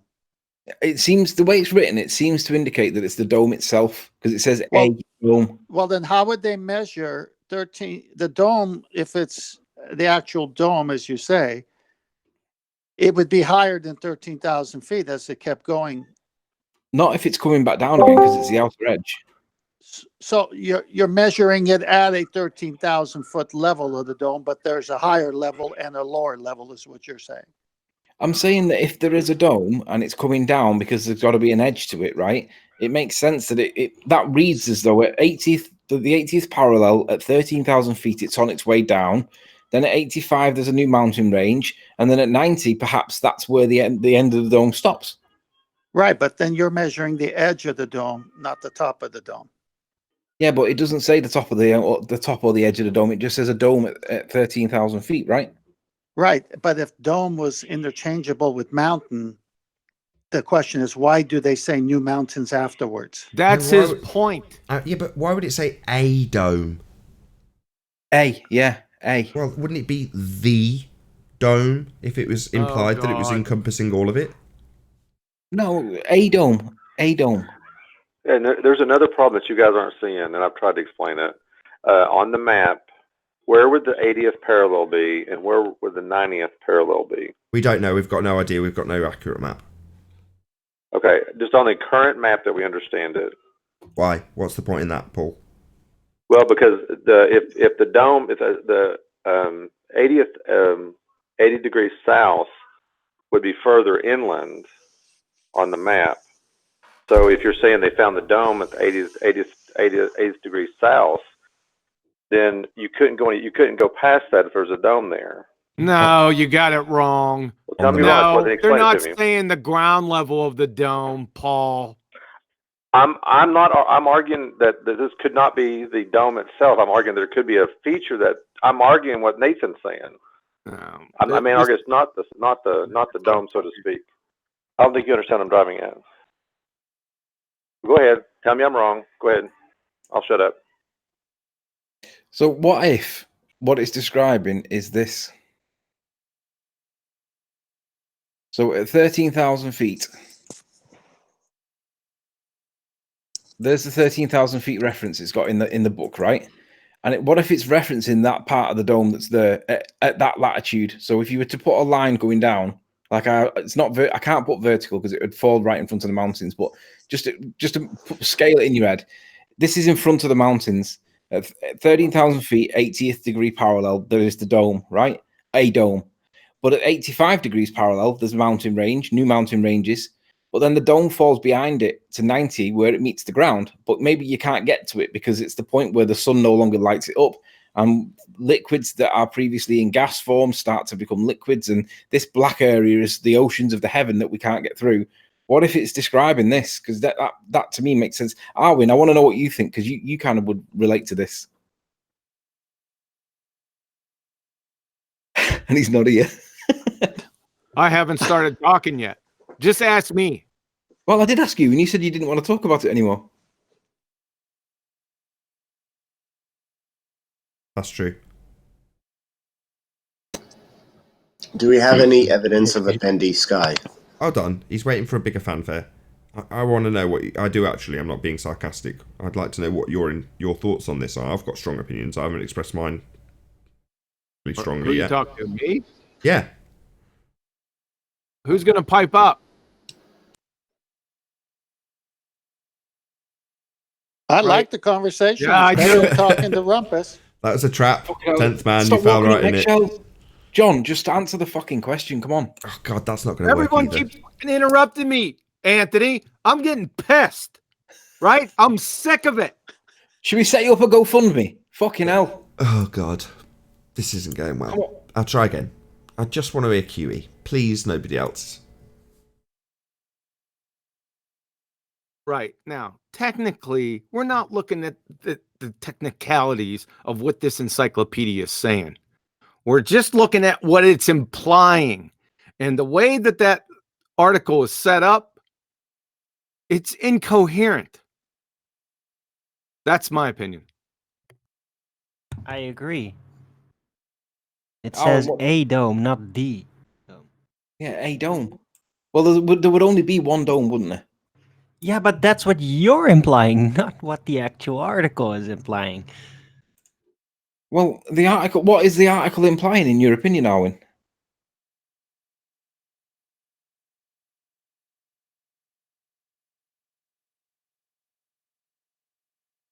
These flights proved the inland areas to be featureless in character, with a dome 13,000 feet high at about latitude 80. I mean, how else do we interpret that, Arwin? I want to know what you think. What?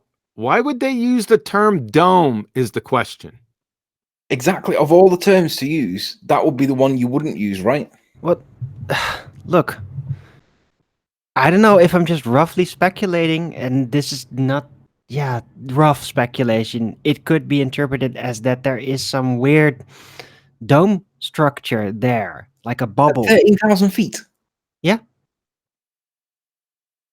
Look, the thing, and I told you this before, it doesn't say you're on the inside of a dome. It could be a dome That's you're not the bumping into. point. Well, that's left open for interpretation. That's the problem. It is so not the much point. left open. Nathan, what do you think? Anthony's got a point here because we just need more evidence. But Anthony's point is well taken because they're saying featureless in character with a dome. And then when they want to talk about mountains, they don't call mountains dome. They say new mountains. Exactly. So Anthony is saying, why are they referencing something as a dome when it's really a mountain, if it was? Well, But maybe then later there's a dome there. Exactly. What Nathan, you said you had some take on this. Well, What's your take? I'm glad I got to finish. Thanks, 10th Man. Have you got anything else, 10th Man? I do, but between the go interactions, ahead. I'll let you go first. No, I'm in no rush. You go ahead. What do you mean, go first? You already stated it. You're correct. What do you think, Nathan? Well, we call people wiki parroting pretender clowns, and presumably this 1950s was, I've forgotten the date on it. When was this? 1958. 1950s is just a precursor to the current incarnation of the same type of delivery of information. The conduit, as much as you might not like me bashing the conduit, is a propagandized, government-controlled conduit. So the credence you're lending to it, because it's some old relic from some old encyclopedia that might be interpreted as supporting our narrative, is interesting at best to me, but completely redundant when you can argue that we've got gas pressure. Just go outside. Well, let's not look at it from the supporting our argument point of view. Look at it from the does it support the official narrative point of view, and it clearly doesn't, right? Yeah, that's an interesting spin. Yeah, from the point of view that does it in any way, shape or form conform to the current narrative of globe and how it should... No, none of it makes any sense for them. They couldn't put... We can nearly put, 60-70% sense to if you call it narrative, to these words and kind of jumble it to make some sort of sense. But could they? Could the heliocentrists? No, none of this makes any sense to them. I think it's interesting that this guy's cited or he's criticised me with use to this these dome things, because I've never... Has anybody come across these domes before? No, I haven't. It's interesting. And I think you're spot on in terms of your assessment of it. If you've got something that might allude to a dome, I'm going to have to be really careful how I say this next few sentences, then you're going to want to have it overly used in terms of the terminology and lexicon for that region. So if you've got dozens of them and people are talking about a dome, it's easy to misdirect and convolute the issue if you've got lots of other things being called domes. Right, and also opposition. And also, if there was a leak at some point in history and they've had to remove it because it got into the mainstream or whatever, this will be our version of Beelu. If Beelu was their dome, they adopt the dome and call everything dome, and then they trivialize it the way we did with Beelu, and then it becomes normal. Yeah.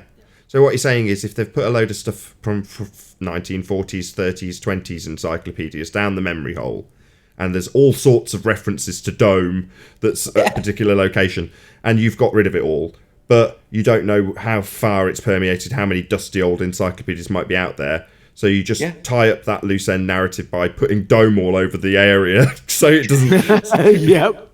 Yeah. I see. Yeah, I think it's spot on. Is there anybody that was familiar with these domes? I didn't look at the screen. That's funny you called me just now. I didn't look at the screen until just now. I'm looking at all these domes, and this is retarded. What the hell's going on here? I have no idea. So this is supposed to be in Antarctica, right? Yeah, Riley. Which of this is these ridiculous. which of the domes was it referring to? Well, there's no latitudes on here, but some people are citing this one, Dome Argus, right? Really? So what I've done is I've looked up what Dome Argus is, just because this is the one that they seem to be claiming that it is, Dome Argus. And Dome Argus has got, well, Dome A, right? It seems to be Dome A, B, and C seem to have been the first ones that they put there, and then after that they started naming them. Otherwise, they'll end up with Z, right? So they've ended up having this this Dome Argus, right? I've never come across it before. It's new to me, and they're talking about it. But in this article, it doesn't tell you when it was built, which is bizarre, because normally they would say it was designed by, constructed by, and built by in such and such a year, but it doesn't tell you what year it was built. But we know that it was around about the late 50s, because they all seem to have been coming up around about that time, but we don't know when this one was.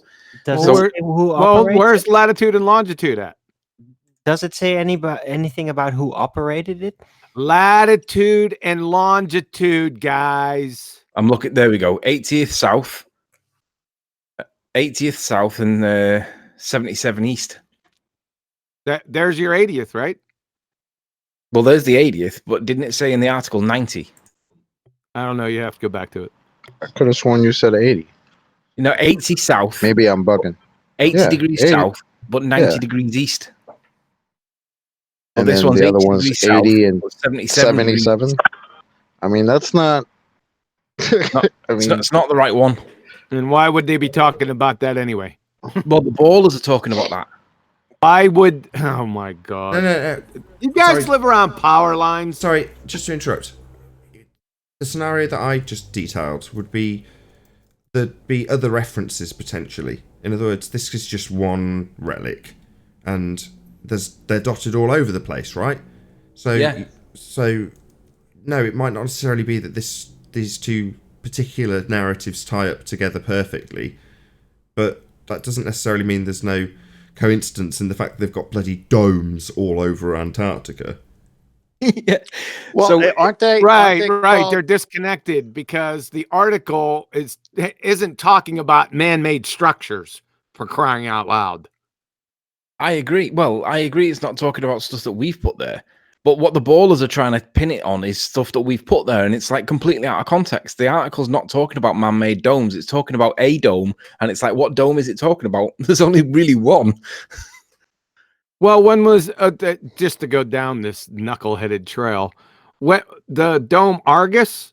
What is there a picture of it? Let's have a quick look. Dome A or Dome Argus.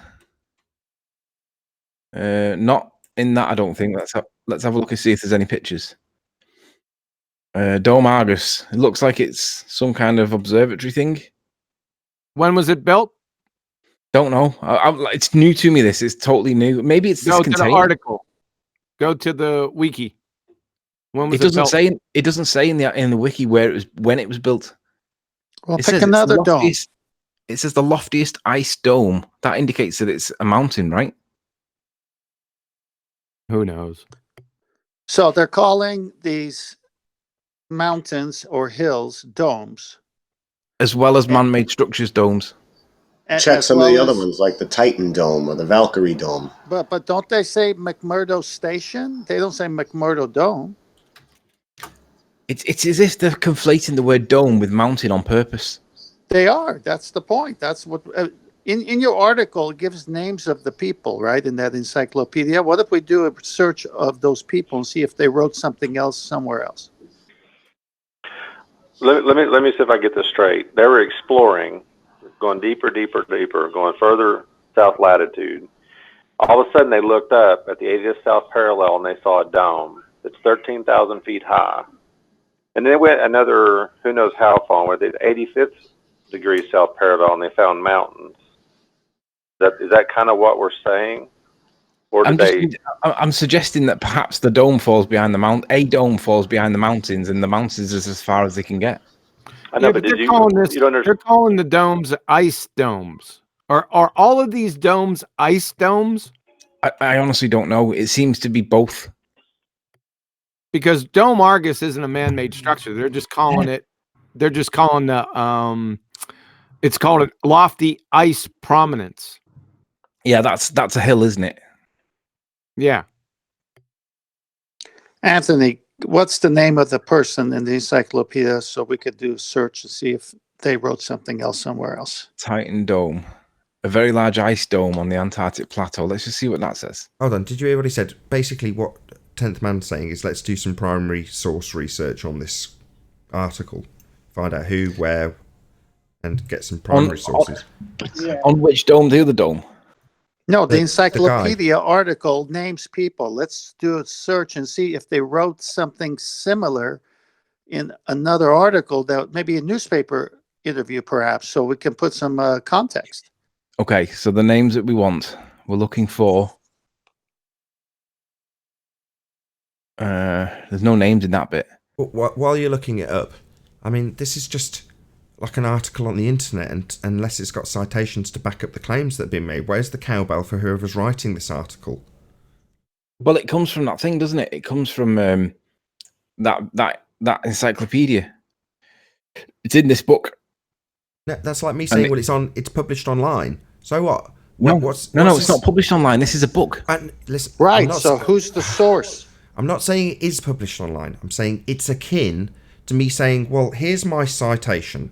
Here's where Ranty Flat Earth has written an article about the dome in Antarctica. And you go, it's come from online. And you're going, well, it comes from the encyclopedia. I appreciate that, but what are his citations? Whoever he is, what's his cowbell for his claim in this piece of information? What's he backing up this nonsense with? Baseless assertion, in other words. Check the bibliography. Right. Go to the index and see if they have the word dome. Well, the bibliography is right at the very end. It's here. Bibliography. Right. James Cook. A Voyage Towards South Pole and Round the World.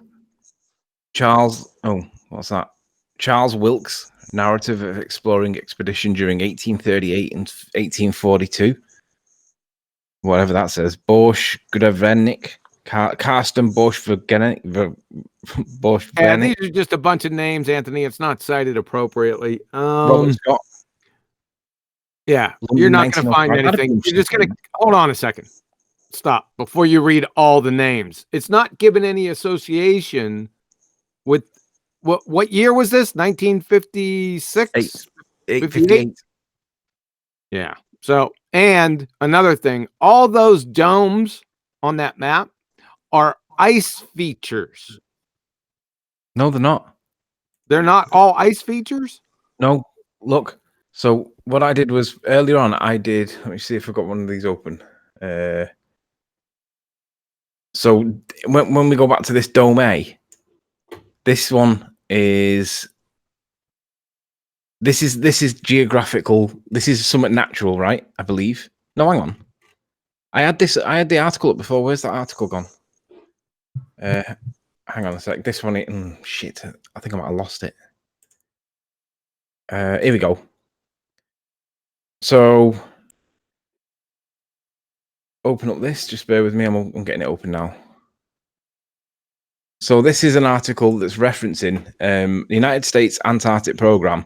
This is obviously man-made, and this is being called the Ionic South Pole Building to come down. The South Pole Dome. The South Pole Dome, it's called. Now, this is just one. Now, I'm not saying that they're all like this. I'm not saying that they're all natural. I'm saying this is new to me, and I'm just putting it out there so that other people can go and have a look at it too. Get a couple names off of your map and type them in and see just a few. You don't have to do 25. Get 2 or 3 that we haven't looked at yet.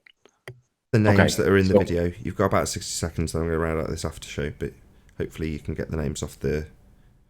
Well, I'll read them out so that we can all go have a look. Fuchs Dome, Dome Argus, Holman Dome, Law Dome. That's the one I looked at. This is it. Law Dome, Antarctica. And then images.